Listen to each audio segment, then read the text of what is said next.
New Relight opticals and computerised I clinic. हमारे यहाँ Sarojini hospital के आई स्पेशलिस्ट डॉक्टर अवेलेबल। अपनी आंखों का मुफ्त मुआयना करवाइए। जी हाँ, sunglasses 99 onward, any number glasses from 250।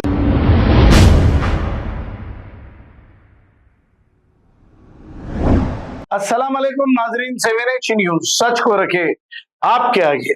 26 अप्रैल को धरना चौक पर वक्फ अमेंडमेंट बिल को लेकर जॉइंट एक्शन कमेटी की जानिब से यहां पर धरना मुनक्किद किया गया है।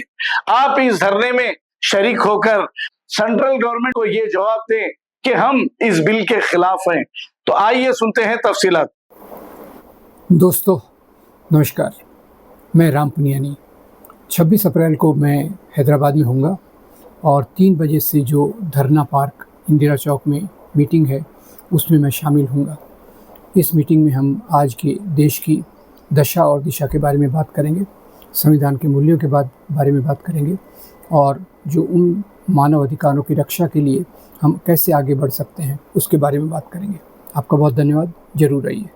New Relight opticals and computerised I clinic. हमारे यहाँ सरोजनी हॉस्पिटल के आई स्पेशलिस्ट डॉक्टर अवेलेबल। अपनी आंखों का मुफ्त मुआयना करवाइए। जी हाँ, sunglasses 99 onward, any number glasses from 250 onward, contact lenses any colour ₹99 onward. जो हजरात 60 साल की उम्र से ज्यादा है, हज और उम्रा जाना चाहते हैं, उनके लिए बिल्कुल free number glasses, free home delivery और free eye checkup. New relight optical, Talab Katta main road, opposite to Baba Bahauddin दरगाह। मोबाइल 9848392127। खबर है शहर की, खबर है गाँव की, खबर है सारी दुनिया की। 7H न्यूज पसंद आए तो लाइक कीजिए, शेयर कीजिए और सब्सक्राइब करना ना भूलें। 7H news.